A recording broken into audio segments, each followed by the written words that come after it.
welcome back to episode 7 of Talking Kaka. Yes, great news for me. We're on episode 7. I can't believe I've done it 7 times. You know, the usual. I'm like shocked I'm doing this. Anyway, let's get into it, yeah? I hope everyone's having an amazing week. At the time of filming, it's like the start of the new financial year. So everyone is expecting their tax returns. And I hope you're all eating good.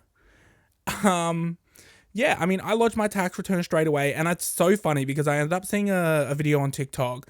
And it was this woman talking about how it's like not good to lodge your tax return straight away. And I'm like, girl, shut the fuck up. Shut the fuck up. Yeah, as soon as the tax office has my information and I'm able to lodge, baby, I'm lodging it. Yeah. But I hope everyone's getting a solid return this year. I hope you're not owing money. Fingers crossed, guys. Fingers crossed. Fingers crossed you can like treat yourselves. And, you know, I hope we're all eating good. That's all I can say. What else did I want to talk about today? I didn't really have time to like schedule or plan things that I wanted to talk about because work has just been fucking insane. Like, as we spoke about last episode, it is the start of the school holidays. We're currently like, I'm not even halfway through, but it's been a struggle. I'm in the trenches right now. It's so busy. Kids everywhere, Karens everywhere, and I'm sick of it already. But, you know, we soldier on. I gotta get that money. I have blind boxes to pay for. And yeah, I've got unnecessary things that need my money. That need my, yeah. But yeah, so it's work's been really stressful. It has been not fun at all. But yeah. Like I said, there's something exhilarating about being in a busy environment. The time seems to go a lot quicker. So I'm in the trenches and I'm hating it, but at the same time, the shifts do feel like they're going quicker. So it's kind of like a double-edged sword. But yes, we're having fun, kind of, and we're getting through it. You know, we've got a week and a half left. I think I need to find a job that isn't like super chaotic.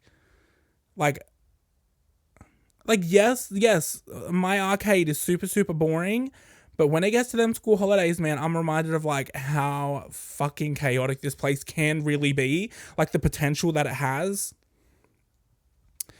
Yeah, I think I need to find a very boring office job or something. No, actually, I'm fucking lying. I could not work an office job. I don't know how you guys do it, but I remember with this job, every time I'm stuck doing any kind of admin work, I'm literally dozing off at the computer. Like, literally falling asleep. It's not for me. It's just not for me. Yeah. I mean, I guess it's better than the warehouse. Because, like, if you guys don't know, how long ago now? About 4 or 5 years ago, I worked as like a pickpacker in a warehouse. I know. I do not look like that kind of person. Or maybe I do. I don't know. All I know is the warehouse wasn't for me. But you know what I do miss about that damn warehouse? Was the fighting. Like, with the arcade, everything is like done so under the table. It's so sneaky and it's just a big game of Chinese whispers. That's the drama at the arcade. Because it's like a customer service job. So, you know, you have to provide a service. The warehouse, however, it wasn't a customer service job at all. We were picking and packing, and if we had a problem, bitch, everyone in that warehouse would stand on business. Me included. So I'm finding it very hard to have to bite my tongue a lot at the arcade because at the warehouse I was letting loose. And I did not give two fucks. Like, I swear, I'm not even trying to talk myself up, bitch. I stood on business with anyone, and anyone could fucking get it at the warehouse. Like, I was ready to throw down at any point with anyone. And it's so, it's so strange to think about. But yeah, like, it was just my fucking biggest enemy. So there was a warehouse team. There was like a team that worked in the freezer, the fridge, the ambient. You know, you had the warehouse, the pickers and packers. You had the frontliners, the checkers. And then there was like this little office attachment to the warehouse. So there was an office team upstairs, like completely away from the warehouse. But you had a little office attachment, and there were two office ladies. So we were all full-time. So I seen these people every day. And there was two office bitches. There was one office bitch. I would stand on business every time against her. I did not fucking like her. I did not like her. We would get into it all the time. Because, like, I hate a bitch that just doesn't know how to mind her business, you know? I hate a bitch that is, like, that just don't mind the business that pays them. Like, you're employed to be in the office, doing the invoicing, doing that admin shit. Don't worry about what we're doing out in the warehouse. You know? So, there was definitely a lot of beef there. And there were multiple times where that beef just spilled over and we got into screaming matches, and I miss it. I genuinely miss it. Like, I even miss the office bitch. I can't lie. I miss arguing with her. I miss arguing with anyone and everyone, and yeah, I miss it. But you know what? Back to this office bitch. Our beef started long before our first argument. Like, our very first blow up where I caught her talking shit about me in the office. We had beef way before that. She was plotting. I swear to God.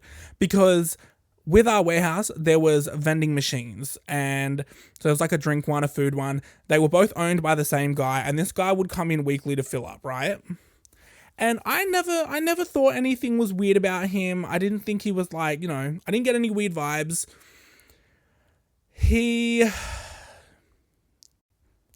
So a lot of the times he would come in, we wouldn't really talk to him because we, were working. We work nonstop, our team, But the office bitches, because they're sitting down, they're just doing a lot of admin work, so I'm sure they're very bored, So this vending machine guy would always go into the office and talk to the office bitches. And I remember one time I seen him standing in there, and I had to go in there. I had to talk to the other one, the other office bitch. But I remember walking out and I was just looking at him. I wasn't like oogling him or anything. I was just like looking at him as I walked past. I noticed he had a wedding ring on. I'm like, oh, cute. He's married, And I think he stopped to like ask me something because he would place orders through our warehouse, because this warehouse like supplied a lot of bakeries, a lot of like cake businesses. So we had all those ingredients in bulk, and Donut King. Yeah. Random. But yeah, so he would place orders every now and again. And he was asking me about like some of the stock that we had.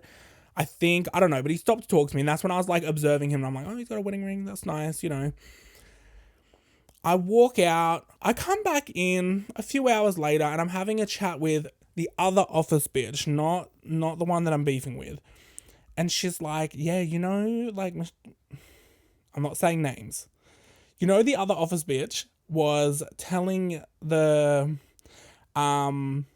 vending machine guy about like how much you love his cookies. Because here's the thing. We would have a food truck come in every morning, and I would usually go for the food truck. But if I missed it, I would get this one particular cookie from the vending machine, and that was it. Like, I'm pretty sure, like, it got to the point where I just stopped going to the munch truck.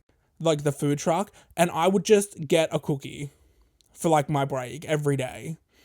And it was like a chocolate chip cookie, like a chocolate chip cookie with like a thin coating of like actual milk chocolate around it. And it was fucking amazing. And it slapped my pussy every fucking time. And I want one right now. Anyway, that's beside the point. I got it every day. And it got to the point where like everybody in that warehouse knew when he would refill those cookies, they were mine. Like, don't fucking touch them, you know? Like, that's how serious it was. It really was that serious. And yeah, so that was just like a known thing in the warehouse. Those cookies were mine. And yeah, so she was telling me, she was like, yeah, you know, she was having a conversation with the vending machine guy, and she told him like how much after you walked out, how much you love those cookies that he puts in the vending machine. And I'm like, why the fuck would she expose me like that? And she's like, oh no, she wasn't exposing you. She was just saying like, just letting him know so that he can put like more in there. And I'm like, no, she had ill intentions. She was trying to make me look like a big back. Purposely. Like, I was not happy. I was annoyed. I'm like, girl, mind the fucking business that pays you. Don't speak on me. I don't like you. Because I'd already had issues with her. It didn't lead to like blow-ups or anything, but it was like always that lingering animosity. So don't speak on my name. Don't talk about me. Keep my name out your mouth. Like, yeah. So I was just annoyed. I was super annoyed. And yeah, it just got to the point where like as time progressed, we fucking ripped each other's heads off. And it was really funny because I didn't actually hear her talking shit about me. Sorry, I lied. A co-worker of mine was in the office and she was talking shit about me because I was out in the warehouse and we had gotten like a text message from our boss. And I was on my forklift and like I didn't want to be in the middle of like, you know, the warehouse you know, on my phone. So I like drove into one of the aisles to check the message, and office bitch, she watches us like a hawk. And the second that she's seeing me checking my phone and then pulling into the aisle, she's in the office like, yeah, he's going to go on his phone. He's pulling into the aisle just to go sit on his phone, like not do any work, blah, blah, blah. And I'm like, are you fucking kidding? Like, whatever, bitch. Like, shut up. And then, yeah, my coworker came out to me. He's like, yeah, you know, she's talking shit about you in the office. I'm like, what do you mean? What is she saying? It's like, yeah, he only drove into the aisle. So, like, you can go on your phone and not do any work. I'm like, this fucking bitch. This bitch. Anyway, I remember I was about to go on break. And I can't remember what I said. I think I walked into the office and I was like, I'm about to go on break, but when I come back, do you want to just check my fucking forklift to make sure I don't have my phone on there? Since you love to watch me for no fucking reason, you know? Some shit like that. I was like really like passive aggressive about it, and she turns around from her damn computer and she's like, yeah, because I'm like, shut the fuck up, office bitch. Like, you, like, just mind the fucking business that pays you, yeah? And then she came out and like it just turned into a whole argument. But I gotta stop because I'm about to say her name and I don't want to say it. But yeah, we were arguing, like my boss had to come out and like fucking separate us. But yeah, but the beef started long before that. Like, it started because why the fuck would you tell this guy? I don't know. It wasn't coming from a good place. It wasn't coming from a genuine, like, you know, put more cookies in the machine for him. It's like, no, you were trying to make me look like a fat bitch. Like, that's none of your business. You know, if I want a cookie every day, I'm gonna have a cookie every day.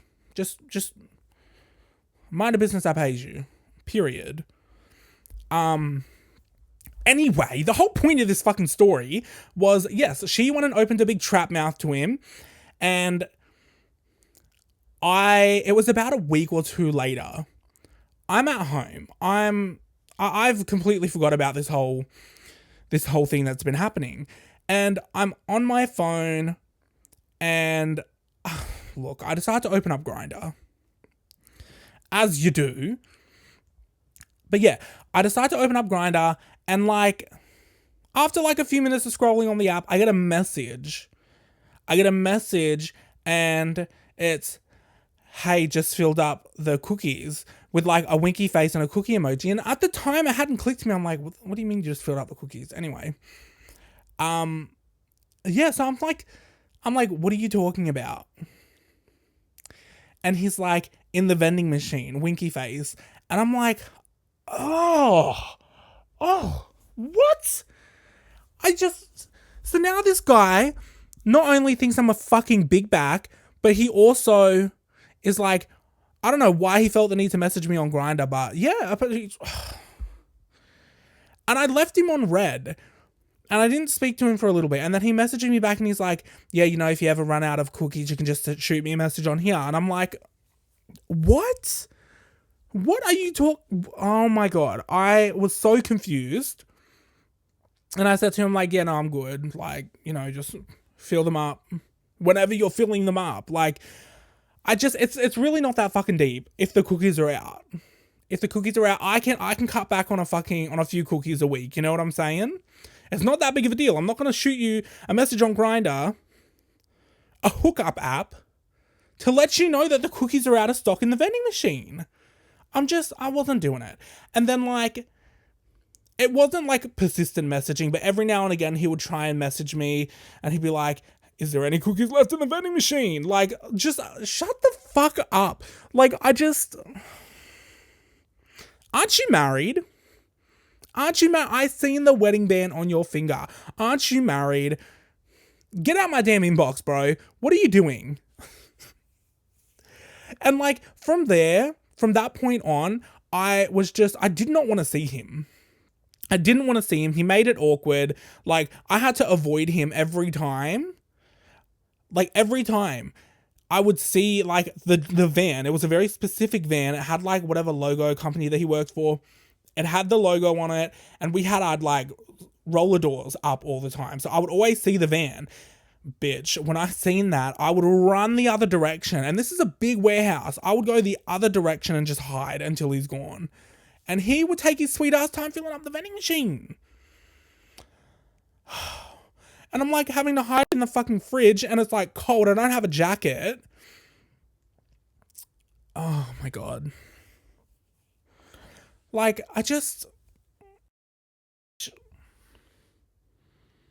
office bitch, you started this.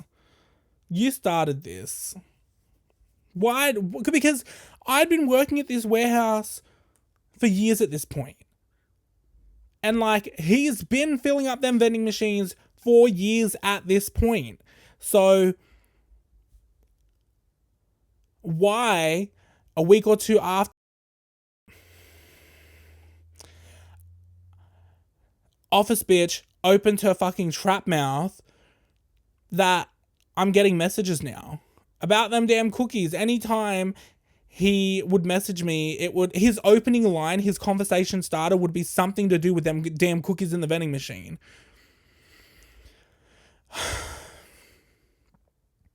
But yes. It was such a good experience working in the warehouse. I was there for like 5 years, I think. I was there for a long time. And would I go back? Probably not. But do I miss it? Yes, I miss the team. Like, we all stood on business. We did. There was always arguments. There was always like some sort of issue. But for the most part, like the core team, which is like 4 or 5 of us, we were solid, And that company was like shady as fuck. Yeah. They closed down now. I think they closed down a year after I had quit because they had lost the Donut King contract. And I don't know how, but I remember always hearing like the orders need to be accurate. They need to be, the correct use by dates, everything. They just had so many rules and regulations for the Donut King products. Understandable. But they just kept saying like, if we lose the contract, that's like 60% of the total revenue that our company makes. So we can't lose it. And yeah, I guess they lost it because the company doesn't exist anymore. I don't know who has the Donut King contract, but I mean, they're making bank. But yeah, fucking. It feels like a fever dream, you know? It feels like a fever dream. Like, this was like the 2016 era. This is when I started working there. And this is like a whole thing on TikTok too. Like, TikTok is romanticizing 2016, and I fucking love it because I agree. I get it. I genuinely get it. Like, 2016, it was amazing. Like, even though I had just started working full time and I was like not enjoying, working full time, working a full fucking work week, that it was still just, there was something in the air. There was something in the air, and yeah, now it's all over TikTok. People are like, yeah, 2016 was just such a good year. Like, people in the comments like, yeah, the worst thing about 2016 was like having a stuffy nose. And I'm like, bro, I get it. And it's like the 90s all over again. Like, you know how people like romanticize the 80s and the 90s a lot? That's me with 2016 at this point. It was just a good year and a good time in general. Like, take me back. Take me back. I don't ever want a year like 2024 again. Hello. But yeah, I fucking love the 90s. I was born in 98, so I didn't really experience the 90s, but even just like the early 2000s had a very 90s vibe to it. Because when people, I don't know if it's just like early 2000 babies posting like the 90s aesthetic, being like, yeah, this is the 90s aesthetic. But I remember a lot of it. I remember a lot. So, yeah, I mean, I was pretty late into the 90s, but I remember a lot, and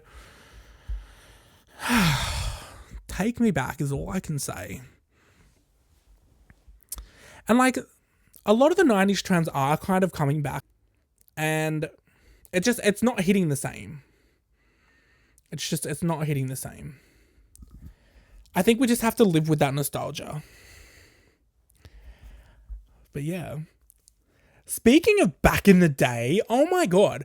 Like, I remember because in the last episode, we were talking about like the old PDF file teacher in my high school.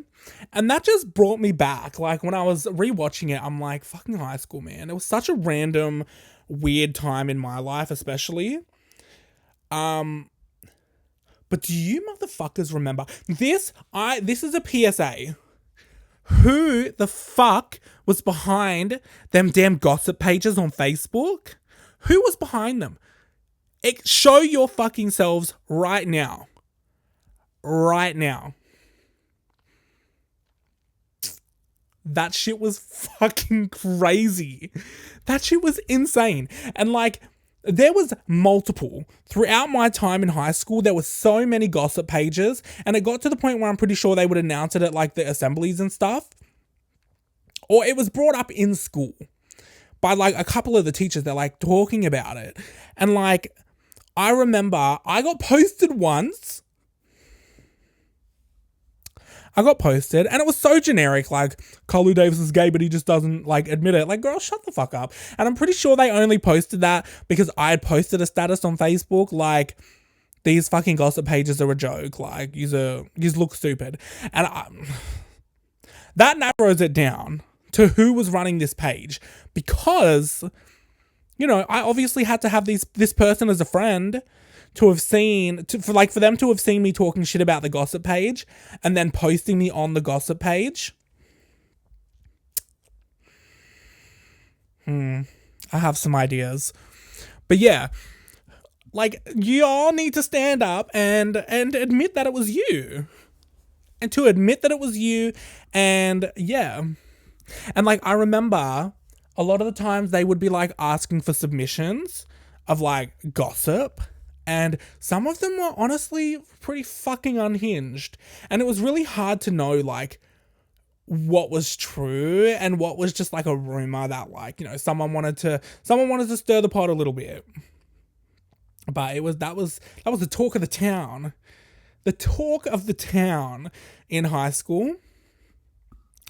But yes, if anyone wants to come forward and admit that they were behind one of them gossip pages, even if it's not like Chifley College Mount Druitt, if you ran a gossip page in high school, sound off. I want to hear it. I want to hear what the thought process was. What was that triggering moment for you where you're like, yep, I'm going to start this gossip page and I'm just going to cause fucking havoc?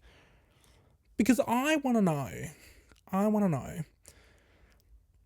At this point, bring them back. Bring them back for the nostalgia purposes.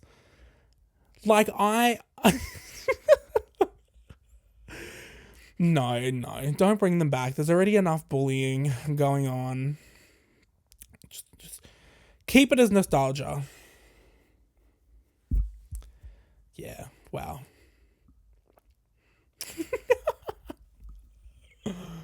Oh my god. There was always someone who is secretly pregnant and got an abortion. Or there was always like that one girl that like stuck a hair straightener inside of her, or, you know, got caught on FaceTime playing with a pussy. Like, I don't know, there was always just the most unhinged gossip posts, and I just remember, like, those generic rumors that went around every school. I fucking love it. And like those rumors that would go around the school that like Marilyn Manson sucks his own dick and he went and got like 2 ribs removed. Like, I just see he could do it. Those rumors, it's like this one girl who was like always painted as the slut in the school, and every week there was like a new sexcapade story coming out about this one student, and she's just like eating it up. But you know, like, she's probably a virgin. But yeah, it's giving easy A. It's giving easy A. But she, you know, I don't know if you guys have seen that movie, but if you haven't, go check it out.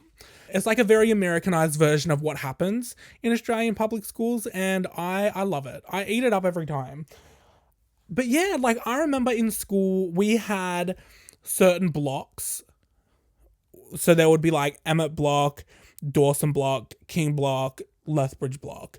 So yeah, these blocks, like, you would have different classes. Like, Lethbridge was like the science block. Emmett was like the English block. Dawson was like the arts and crafts block, and King block was like the maths block. And like the special education kids would like mostly hang out in that block. But yeah, there was always this rumor. This one rumor that I remember so clearly was this one girl. And like, apparently all the sexcapades that happened in the school all occurred in King block.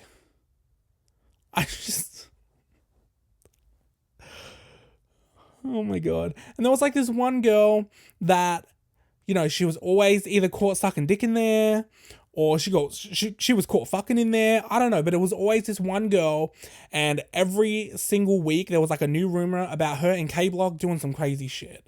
And I don't know, like, the freaks just gravitated to K block.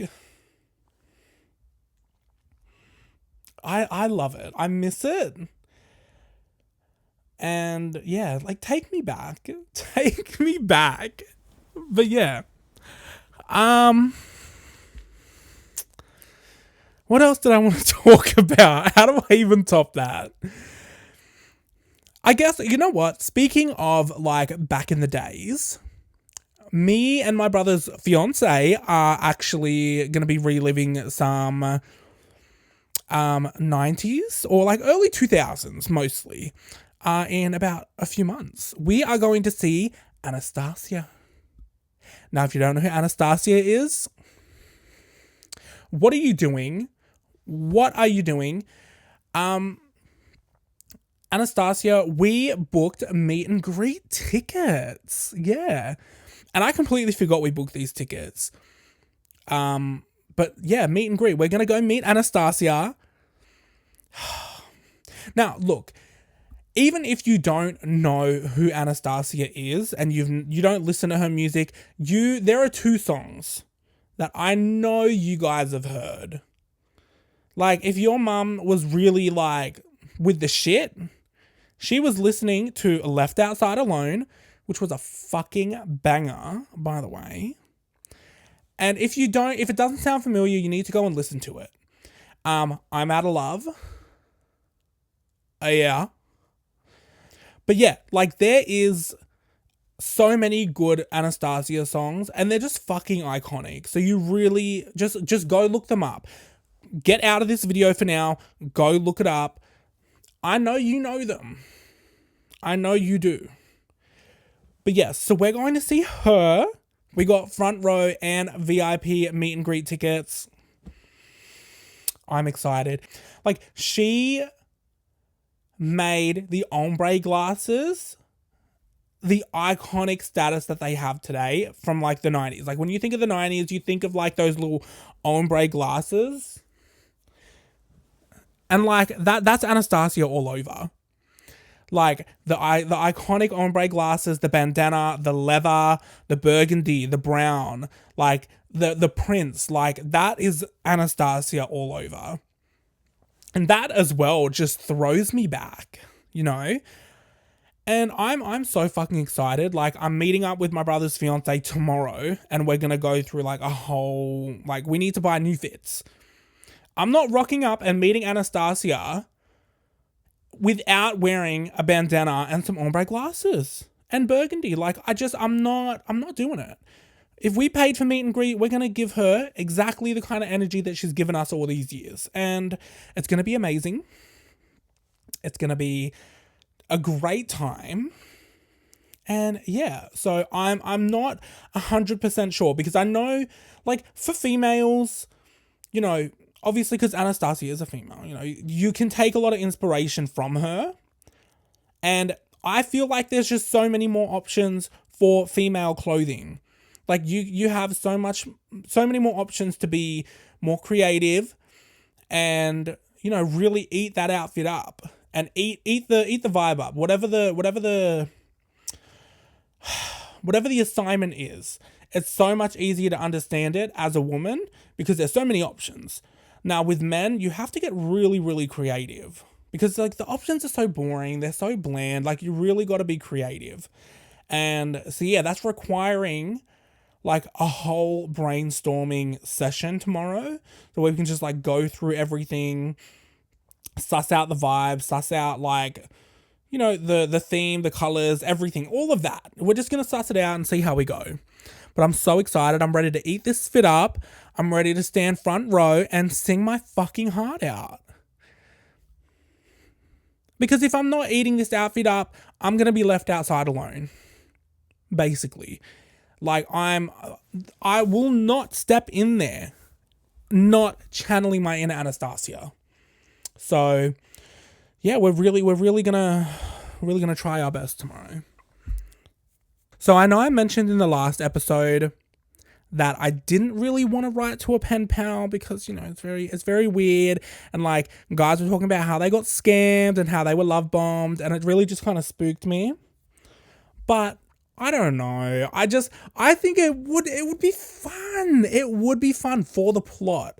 So I you know what? I think I'm just gonna write one. After this, I'm gonna write a letter. I'm just gonna find one. I'm gonna find an actual person, even if it's not a prisoner, just a pen pal. Just a pen pal. Again, so this is basically a throwback episode. Like, I want to communicate with someone, just not with a mobile phone. I want to communicate with someone via, like, letter writing, because we actually did that back in school. I remember, like, one of my teachers, I think I was in like year 3 or 4. One of my teachers had a friend who was also a teacher at another public school, and they thought it'd be like a really cute idea to, like, have us write, like, letters to each other. And so we were all assigned, like, one child from, like, the other teacher's class, and we would write, like, letters back and forth, and it was so cute. And I want to do that again. I want to write a letter to somebody. So I'm gonna do it, and maybe we'll read it on the next episode. I'm gonna find somebody, and I'm gonna write them a letter. We'll read it, and I will send it off. So yes, it's not a prison pen pal like I initially wanted, but it's still a pen pal, you know? Speaking of like the pen pal, the prison pen pals, I want to actually like do a reaction like video, and I want to show you guys like some of the videos that I was watching on the Instagram page. So I'll just insert those, and I'll have to get like my iPad or something. We'll go through the videos themselves, and we'll just like, address our thoughts on it. It'd be so fun. Alrighty guys, we're back. I had to go get my iPad. We are going to go through the Idaho Inmate Pen Pal page, and we're going to look at some of the videos because I think some of them are just fucking, they're so funny. So let's go through them, and let's just see what, let me show you guys what I'm talking about when I say some of them are just fucking weird. Anyway. It's me, Joker, the guy with the mullet hawk. If you want to hear about the corruption that goes on in this prison or hear stories about my life, hit me up. I'm a tattoo artist. Here's some of my artwork. Here's a Harley Quinn. Here's a Marilyn Monroe Playboy bunny. Sorry, the quality's not the best. But if you like what you see, hit me up. I'm a cool person. I'm cool as a friend. I do custom artwork and beadwork. And my name is Joker.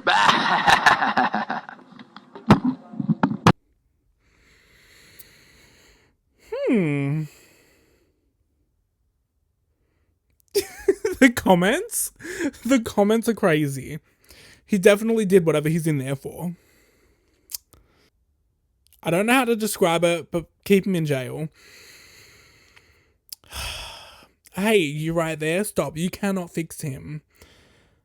But yeah, like, whatever he did, whatever they're saying he did. Alright, let's move on. Hey, what's up? My name is Easy, and if you play your cards right, I'll put you on my next song. Hit me up.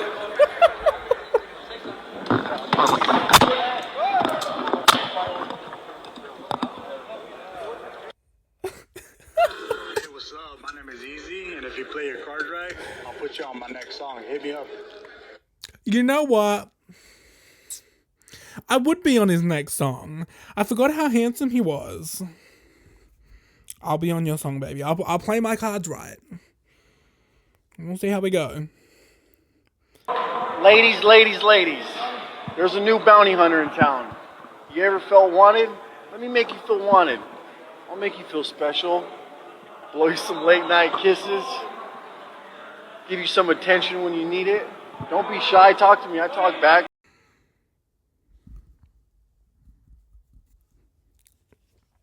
I think I'm done.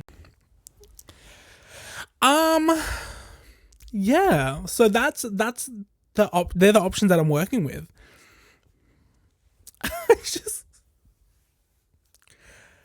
I can't imagine any good comes from this. When like seeing some of them, I understand how some of them got scammed, or how this guy got scammed. Yeah. A lot of rappers, a lot of musicians in jail, and I guess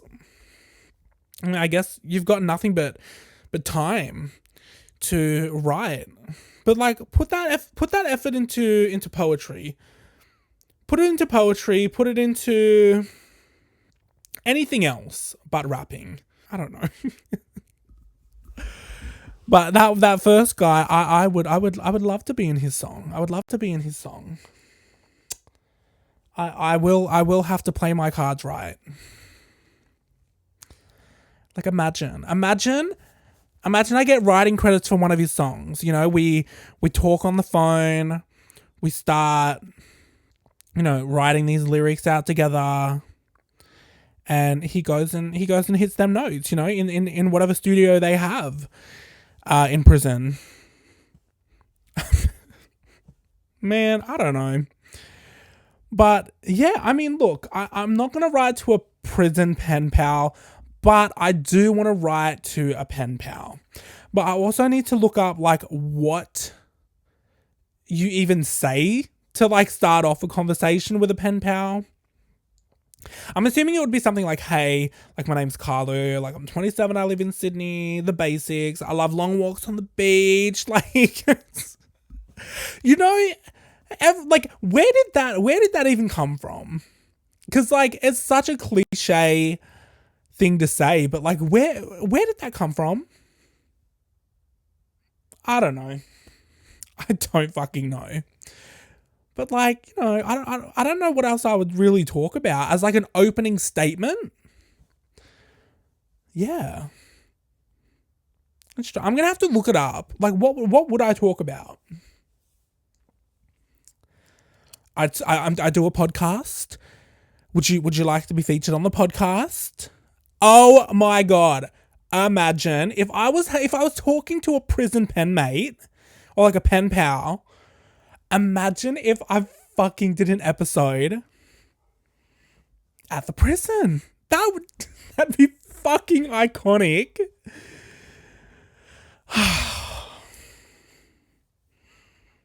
For the plot, guys. For the fucking plot. I've said it a million fucking times. I will do anything for the plot. And it reminds me of one time where my cousin was telling me about how she was going on a date. And she said she was nervous, this and that. I'm like, girl, don't be fucking nervous. Like, send me all his information. That way if anything crazy happens, you know, I got you. She sends me all his information. I'm like, girl, just meet up with him in like a public space, you know? And she's like, yeah, I know. I'm just like still so nervous. I'm like, girl, I will come with you. I'll come with you. I don't have to be on the date with you, but if you're somewhere public, I'll be there. So she went to meet up with him and they didn't have a place to meet up locked in. So I said, okay, you go. And once you guys are like have found somewhere to eat, to like sit down and talk, let me know and I will come in there. You know, my cousin is white. I am light brown. You know, we don't have any similar features. So they're not going to, like, this man's not going to clock that we're cousins. So I could literally just be like another random customer in the shop, you know, or wherever you guys are. And best believe that's what I did. They ended up going to like this cafe in the Westfields and she told me. And I walked in and I just sat down and I was with a friend at the time. And I told her what was going on. I'm like, listen, like we're here. My cousin's on a date right now. Like we need to just act normal. Just act casual, nonchalant. Like we can't blow our cover. So we were sitting like right at the entrance and they were like kind of at the back. And I was watching them and like my poor cousin, she seemed so uninterested. And I had to text her. I'm like, bitch, if you don't fucking smile. And she like checks the phone and she's like,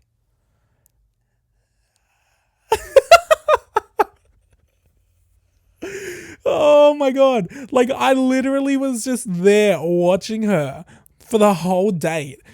And like, oh, like I said, for the plot, like I had to make sure my cousin was okay. I don't think they spoke ever again, but like, you know, it was funny. And yeah, like I said, anything for the plot. Anything for the plot. So I would like, it would just be absolutely iconic for me to film a podcast episode at a prison with my lover pen pal who's serving like 20 to life.